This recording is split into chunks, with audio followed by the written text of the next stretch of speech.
Bonjour et bienvenue pour ce nouvel Intensément Sarthe, le dernier de l'année. Bah oui, ce sont les fêtes à partir de la semaine prochaine. Et la semaine suivante, un Intensément Sarthe un peu particulier aujourd'hui, puisque vous le verrez, il y a 3 plateaux au lieu de 4 habituellement. Un premier, comme d'habitude, portes ouvertes. Portes ouvertes, du coup, à une institution, 8 siècles d'existence. Ouais, c'est vrai, les compagnons du devoir et du Tour de France. Eh bien, ils sont au Mans, vous le savez, dans une magnifique maison, d'ailleurs, au cœur de la cité Plantagenet. J'allais dire, on a 3 exemplaires de compagnons ce soir avec nous, le prévôt et 2 garçons qui suivent leur parcours professionnel qu'on va découvrir dans un instant. Ensuite, et c'est là l'originalité de cette émission, nous allons sortir du plateau pour aller sur le salon des artisans créateurs qui se déroule en ce moment même au Mans, place de la République. On n'est pas loin du premier sujet d'ailleurs. Et grâce à cela, vous pourrez découvrir 7 artisans créateurs différents qui font des choses plus intéressantes les unes que les autres. Mais on en reparlera tout à l'heure.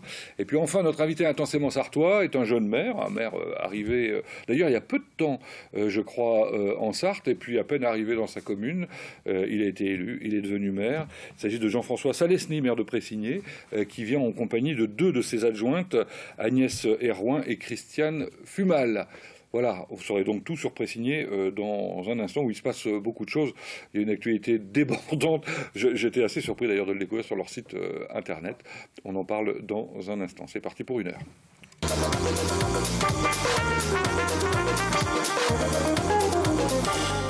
Voilà, je vous présente Nicolas Terrien, le prévôt des compagnons. Bonjour Nicolas. Bonjour.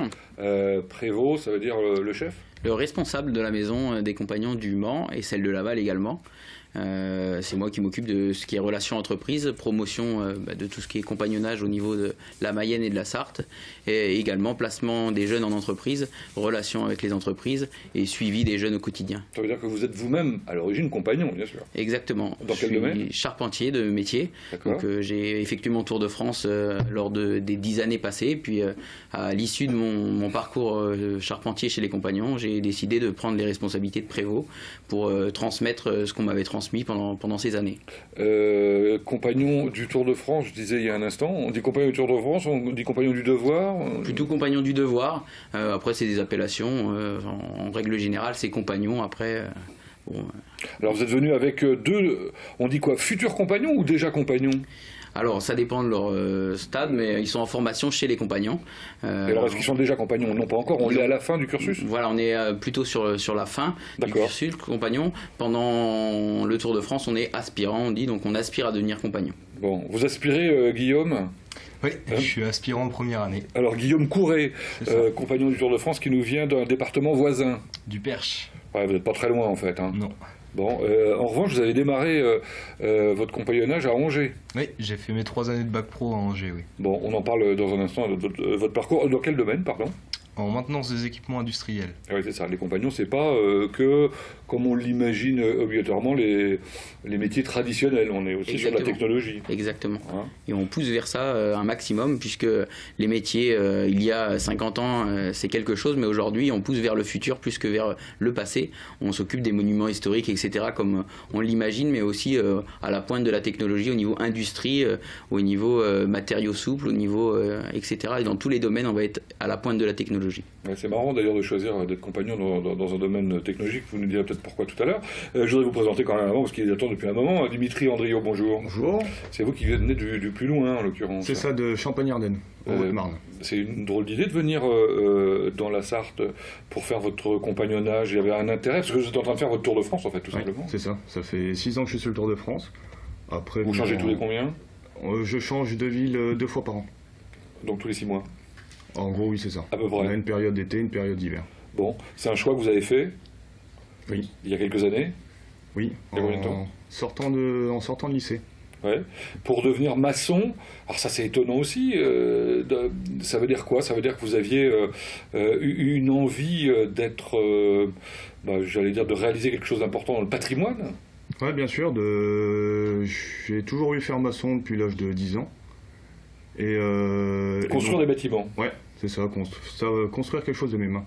Bon. Voilà. Et en l'occurrence, là, c'est la maçonnerie plutôt traditionnelle que vous apprenez, que vous développez, enfin dont vous développez le savoir-faire ? Eh ben, sur le Tour de France, c'est ça l'avantage, c'est que on peut faire dans tous les domaines. Donc en maçonnerie, on a le traditionnel, la rénovation, le gros œuvre. Ouais. Donc on apprend sur ces trois. Et quel est le plus agréable? Moi j'aime bien tout faire. Je n'ai pas de préférence. Bon, alors comme ça c'est bien. Oui, je disais, donc vous avez commencé votre Tour de France il y a un moment, vous avez fait pas mal de villes. Oui, j'en ai fait 9, dont un an à l'étranger, en Nouvelle-Calédonie. Ah oui, alors ça c'est une particularité que j'ai découverte un peu dans le dossier de presse, parce qu'ils sont bien organisés les compagnons. Ils ont un super dossier de presse. Et oui, donc on peut aussi faire une partie de son compagnonnage Tout à fait. On préconise un an à l'étranger, alors soit pour apprendre une langue étrangère ou découvrir une nouvelle culture, une autre façon de travailler, puisqu'il y a d'autres façons de travailler. Moi-même, je suis parti un an à La Réunion pour découvrir l'île de La Réunion. Oui, alors c'est vrai que c'est pas tout à fait l'étranger, ni la Nouvelle-Calédonie. Voilà, c'est parce ça. que C'est à peine l'étranger, mais c'est hors frontière, ce qui permet c'est hors métropole. Voilà, hors métropole, ce qui permet d'avoir une vision différente de la vie, du métier et de la culture en général. Et peut-être des techniques, non? Oui, voilà, En exactement. Nouvelle-Calédonie, est-ce que ce sont les mêmes techniques qu'ici? Ah non, ils sont un peu plus arriérés sur certaines choses, mais bon, après la maçonnerie reste, les bases de la maçonnerie ne changeront pas. Bon, vous êtes dans quelle entreprise ici au Mans? Je suis dans l'entreprise ESBTP, qui se situe à Changé, zone du Perquois. Bon, et dans chaque entreprise, on découvre des choses différentes? Oui, une nouvelle organisation, une nouvelle mentalité aussi, du fait de changer de région. Donc il y a une certaine nouvelle culture. Et du fait de pouvoir changer de traditionnel à rénovation gros œuvre, ça nous permet de voir aussi beaucoup d'autres choses, d'autres très techniques. Bon, alors vous êtes, je disais, en BTS maintenance industrielle, hein, c'est ça? Oui. Juste avant, alors vous avez fait, j'ai regardé un peu votre parcours, vous avez fait apprenti technicien de maintenance industrielle chez Mégachrome. C'est ça. Belle boîte. Oui. Je pense que Immense boîte. Oui, immense. Oui. Ça devait être sympa. Et qu'est-ce qui vous a donné envie de poursuivre dans le compagnonnage, enfin de démarrer le compagnonnage? Bien, en fait, c'est un état d'esprit qui est très différent de tout ce qu'on peut avoir de nos jours. C'est quelque chose qui me plaît beaucoup, c'est la fraternité, c'est un groupe, c'est en quelque sorte une famille et c'est ce qui m'intéressait. Bon. Aujourd'hui, vous êtes chez Lando, je crois. Oui, Lando Machine-Outil à Arnage. Bon. Combien de temps? Un an. Je suis arrivé en début juillet et je repars début juillet. Alors vous aussi, vous allez faire le Tour de France? Oui, c'est ma première année, oui. Bon. Vous savez déjà où vous allez aller, où vous avez envie d'aller? J'aimerais bien essayer la Bretagne ou vraiment très au nord ou vraiment très au sud. Je ne sais pas encore, j'ai pas encore fait mes choix, mais... Alors dans ce domaine de la maintenance industrielle, de la même manière, il y a des savoir-faire spécifiques que peuvent enseigner les vieux compagnons? Oui, tout à fait. Alors, selon les entreprises, déjà, ça va être différent, les méthodes vont être différentes. Et puis, il y a quand même pas mal de domaines d'activité où ils peuvent intervenir et où ils interviennent. Donc, ça permet, le changement d'entreprise permet d'accéder à avoir un maximum de base dans le métier. Et puis, ça permet d'accéder à des postes à responsabilité par la suite, puisque Guillaume a commencé, il a fait un bac pro MEI donc sur Angers, comme vous l'avez dit. On a un CFA sur Angers en maintenance industrielle et par la suite il continue en BTS en maintenance industrielle également pour valider au final. Le but c'est de faire une licence professionnelle. Alors vous allez faire une porte ouverte, une opération porte ouverte comme chaque année en janvier. D'ailleurs on y va chaque année avec l'infiltré du dimanche. Je pense qu'on verra quelques images pendant que nous échangeons. Cette magnifique maison des compagnons reçoit combien de jeunes chaque année au Mans? Alors environ 65 sur l'année. Donc il y a 65 lits au Mans qui tournent donc tous les 6 mois ou tous les ans selon les métiers. Donc il y a des roulements qui se font, sachant que la plus grosse rentrée c'est au mois de septembre avec les apprentis. Et puis il y a pas mal de métiers qui vont arriver en cette période. Est-ce que vous pouvez nous dire en comparaison de ce que vous avez connu ailleurs, vous êtes dans la maison ou pas là? Ah oui, c'est ça. Obligatoirement, quand on est compagnon, on est à la maison, on ne peut pas être ailleurs. Tout à fait. Et alors, donc, qu'est-ce que vous y trouvez dans cette maison, d'une manière générale, que ce soit ici ou ailleurs, et quelle est la différence entre celle-ci et puis les autres, quoi? Dans une maison, en général, on y trouve un esprit de famille. Et c'est ça qui nous lie tous ensemble. Quels que soient les métiers, hein, parce que... oui, bien sûr, quels que soient les métiers. On est tout simplement... Il n'y a pas d'égoïsme chez les compagnons de devoir. Voilà. Et après, selon les maisons, l'ambiance générale reste la même, mais il peut y avoir quelques changements du fait qu'on est tous de milieux différents, on a tous un vécu différent, donc on en apprend à chaque fois de chacun, et ainsi de suite. Donc Ça... Bon, être hébergé dans une maison qui a une histoire, là, quand même, et dans un quartier qui a une histoire pour un maçon, ça doit pas être rien, quoi. Enfin, ça doit être... Ah non, c'est génial, ouais. Hein, je pense. Ah ouais. C'est super. Vous devez être inspiré tous les jours par l'architecture. Ouais. Et puis ça fait plaisir de nous, les compagnons, avoir de si belles maisons. Alors les compagnons, ce sont des étapes à franchir les unes après les autres. J'ai lu ça toujours pareil dans notre dans votre dossier, prépa des métiers, prépa du Tour de France, apprentissage traditionnel. Et puis après il y a le départ, l'adoption, la réception, la sédentarisation. Bon, c'est important de passer tous ces caps, quoi. Oui, tout à fait. C'est des étapes qu'on se fixe à chaque fois pour donner des objectifs aux jeunes et puis pour arriver au final à être homme de métier et homme accompli, fonder une famille, etc. Donc avoir une vie en tant qu'homme, c'est ça le but de développer tout ça au terme du Tour de France et pendant le Tour de France. Alors évidemment, ça apporte un savoir-faire particulier, le fait de confronter son expérience aux autres dans d'autres domaines ou aux autres dans le même domaine et dans d'autres entreprises, puisque on change en permanence. Ça oblige aussi les gens à se remettre en cause en permanence. Tout à fait. Tout à fait, c'est ça un peu le but, c'est de se remettre en cause pour apprendre de nouvelles techniques et c'est comme ça qu'on progresse, c'est en se remettant en question au quotidien qu'on arrive à progresser tous les jours et ce pendant toute la vie, je pense, et j'espère parce que je suis encore jeune et j'espère que j'en apprendrai tous les jours et j'en apprends tous les jours au quotidien sur le poste que j'ai aujourd'hui et j'espère en apprendre pendant longtemps encore. Alors il y a 27 métiers qui sont catégorisés dans la formation des compagnons du devoir, dans 5 familles. Hein, voilà. Combien il y en a, par exemple, représentés au Mans sur les 27 métiers? On le sait, ça Oui, tout à fait. Il y a environ une dizaine de métiers. Alors après, selon les effectifs, c'est surtout selon les entreprises qu'il y a autour. On va travailler plus avec des charpentiers, des couvreurs, des maçons, des mécaniciens, des chaudronniers. Et après, ça va être plus des cas particuliers. Donc il va y avoir plus 2 ou 3 dans chaque domaine. Mais c'est vraiment selon les entreprises qu'il va y avoir dans la région et qui vont être susceptibles d'embaucher des jeunes. Donc les maisons sont plus ou moins spécialisées selon les cas. Voilà. Vous disiez que vous chargez aussi de la Mayenne, de Laval. Il y a une antenne là-bas? Tout à fait. On a une maison où il y a une quarantaine de jeunes sur Laval. Donc également avec une maison, avec les entreprises qui travaillent autour et du personnel pour encadrer tout ça et pour accueillir les jeunes au quotidien. Il y a une spécialité dans celle de Laval et celle d'ici? Non, c'est à peu près la même chose, sachant qu'à Laval, on travaille aussi avec des carrossiers également, où il y en a pas mal, et puis sinon, c'est à peu près les mêmes métiers. J'ai vu qu'il y avait un métier que je ne connaissais pas, enfin je crois que je ne connais pas, Solier, ça veut dire quoi? Solier, c'est tout ce qui est habillage de sol, ah oui, donc moquette, etc. D'accord, donc ça, on peut se former au métier de solier. Alors, j'ai vu que ça fonctionnait plutôt bien. 10 000 jeunes en formation en permanence? Oui, tout à fait. Alors, on est plus près des 8 000 aujourd'hui, puisque les chiffres ont été un peu révisés depuis le document ce document. On a 8 000 jeunes en formation, oui, cette année. Donc 400 à l'étranger, et dans 60 pays, donc c'est énorme, quoi. Tout à fait. Puisqu'on ne ferme pas les portes, chaque jeune fait son projet pour partir à l'étranger. Et puis on l'accompagne dans ce projet et puis il peut partir dans différents pays où il le désire pour apprendre ce qui le passionne. Alors les jeunes filles, il n'y en a pas beaucoup par contre. Il y en a pas beaucoup. C'est ouvert depuis 2005 2003, oui. Alors ça dépend des métiers, c'est pareil, il y a des métiers où ça va être beaucoup porté sur le féminin, je pense tout ce qui est métier du cuir, maroquinier, sellier, etc. C'est vrai qu'au Mans on n'en a pas beaucoup. Après selon les maisons, c'est toujours pareil, ça va changer selon les entreprises qu'on a en face. Et vous en pensez quoi, vous, du fait qu'il n'y ait pas beaucoup de jeunes filles dans la maison? Vous en pensez rien? Non, on n'en pense pas grand-chose. C'est très bien aussi. Ça apporte aussi un côté féminin, ça change d'être 50 hommes dans la même maison.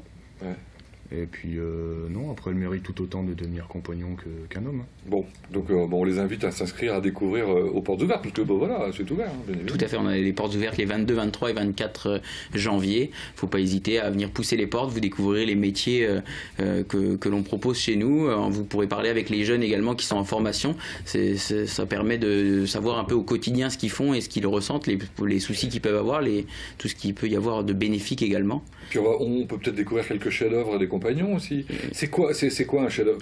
Alors un chef-d'œuvre, c'est un peu prétentieux. J'aime pas ce mot-là personnellement. C'est comme ça qu'on les appelait, en tout cas. Je sais pas. Vous avez oui, alors moi j'ai plus tendance à appeler ça un travail de réception. Donc c'est un travail pour devenir compagnon. Et puis on fait ça alors selon les métiers, ça va changer sur des durées bien déterminées. Et ça permet de se remettre en question encore sur nos techniques, sur nos méthodes, apprendre des choses nouvelles. Et puis au final de devenir compagnon. On fait ces travaux. On le sait dès le départ, ce qu'on risque de faire comme œuvre, du coup, si on veut parler de chef-d'œuvre.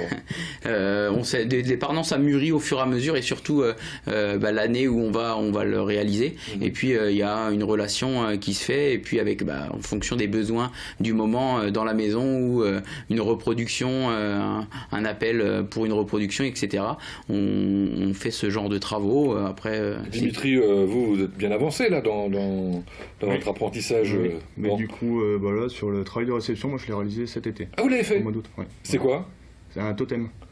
Oui, et ça représentait quelque chose C'est un totem qui se situe à l'entreprise de SBTP. D'accord. Donc c'est un grand totem alors? Il fait 6,33 m de haut. 33, faut être précis. 33, ouais. Bon. C'était... c'est un totem indien? Comment? Un totem indien? À peu près. Il n'y a pas de hibou au-dessus. Ça représente quoi? Oui, c'est ça, la forme. Ça représente, ça représente les 30 ans de l'entreprise. L'entreprise va avoir 30 ans l'année prochaine, donc c'est aussi le symbole. Et après, ça représente le compagnonnage, donc du stade de l'apprenti au compagnon. Donc des matières plus brutes aux matières à la finition. Et ensuite, vous avez l'histoire des matières aussi.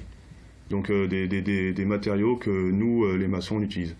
Donc il y a plusieurs types de matériaux dans le même totem. Donc ce totem s'appelle structor, donc c'est un maçon en latin. Et ensuite vous avez plusieurs étapes en pierre, en béton griffé, bois, béton. Désolé, je ne savais pas qu'il y avait un totem, sinon on aurait amené une photo évidemment pour au moins vous montrer à quoi ça ressemble. Vous ne l'avez pas fait en version réduite? Non. Bon. J'imagine qu'on est fiers quand on a fini ce genre de choses. Ouais, on est assez fiers de soi.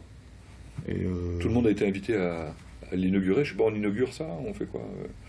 Après, oui, il y a une certaine correction avec les compagnons maçons. Et après, oui, bien sûr, tout le monde est invité à aller le voir. Et vous, ça va être quoi alors? Parce que dans la maintenance industrielle, faire une œuvre, ça doit pas être simple. Vous savez déjà ou pas? Non, je sais pas encore. Comme je vous le disais tout à l'heure, c'était ma première année de Tour de vous avez peut-être vu ce qu'on fait d'autres. Oui. Après, tout est réalisable suivant les anciens, suivant le prévôt aussi, ou la maison. Et j'ai réalisé mon travail d'adoption l'année dernière. Donc, et pour exemple, j'ai fait un travail de cours, comme j'étais à Angers. J'ai fait un travail de cours pour les nouveaux arrivants, donc les apprentis. C'était une vue coupée d'un vérin et d'un distributeur hydraulique pour voir le fonctionnement interne des appareils. Ça peut être des choses comme ça. Bon, ils ont l'air passionnés, hein? Ils sont passionnés. Ils sont tous comme ça? On leur en demande beaucoup. Alors, il faut qu'ils soient passionnés parce que. Il faut qu'ils tiennent, c'est pas facile. C'est pas évident. Il faut surtout une motivation. Et puis, la motivation, elle vient en travaillant et puis en s'intéressant aux choses qu'ils font au quotidien. Et plus on est motivé, plus ça nous motive. Donc, c'est ça qui est intéressant. Bon, bravo en tout cas. Ça donne envie de découvrir la maison des compagnons. Je pense qu'il y a une... Alors vous dites la mère, non, c'est ça, qui gère en général. On appelle une maîtresse de maison et qui va gérer un peu toute la partie hébergement et restauration, et puis qui va gérer aussi les petits soucis administratifs que peuvent avoir les jeunes, s'ils en avaient, et puis gérer au quotidien, parce que quand on part de chez ses parents, des fois c'est un peu ses parents qui faisaient tout ce qui était côté administratif, là elle va pouvoir répondre à leurs questions le soir. Voilà, c'est ça. Elle a un nom? Au Mans, ici, oui, c'est Frédéric. Voilà, Et, bon, très bien. Bon, bah, on salue Frédéric. Non, parce que je sais qu'elle a un rôle très important de cohésion voilà, oui, c'est ça. du groupe, etc. Donc voilà. Bon, bah merci d'être venu nous présenter les compagnons. On ira vous voir. Donc rappelez-nous les dates. 22, 23 et 24 janvier au 114 Grande Rue. Pour ceux qui sont intéressés, et notamment évidemment ceux qui se posent la question de savoir si ça peut être intéressant pour eux de suivre ce parcours. Même pour le fait de découvrir les métiers que l'on peut proposer chez nous, même si on n'est pas forcément intéressé par ça, c'est des fois important. D'autant plus que je ne l'ai pas dit, mais la formation c'est quand même intéressant. 98% des apprentis ont un emploi à l'issue de la formation, et il y a 88% de réussite au CAP, ce qui est une excellente performance. Merci. Merci à vous. Et puis bonne chance à vous. Dans un instant, ce sera certains jours toujours particulier, je vous l'ai dit, puisqu'on est allé enregistrer hier, voilà quelques images, et justement en partant d'un seul coup, j'ai découvert ça. Ça, ce sont des fleurs en cuir, carrément. C'est une dame qui s'appelle Olga Drouet, qui habite quelque part dans le fin fond de la campagne de la Sarthe, qui les a réalisées. Alors comme elle ne fait pas l'objet d'une interview, ben voilà, je voulais vous montrer ces quelques images. Vous découvrirez tout à l'heure un styliste, une céramiste, alors je ne sais pas comment on l'appelle, une crochetiste, une dame qui fait du crochet, mais alors ça, vous allez voir, c'est vraiment étonnant. Une jeune fille fait un truc fou. Une verrière, une dame qui fait du verre, une modiste, un designer, et puis enfin une créatrice de bijoux. Voilà, 7 artisans créateurs qui ont répondu à mes questions. Donc, dans un instant, avant l'Intensément Sartois, je vous rappelle qu'il s'agit aujourd'hui de Jean-François Salesti.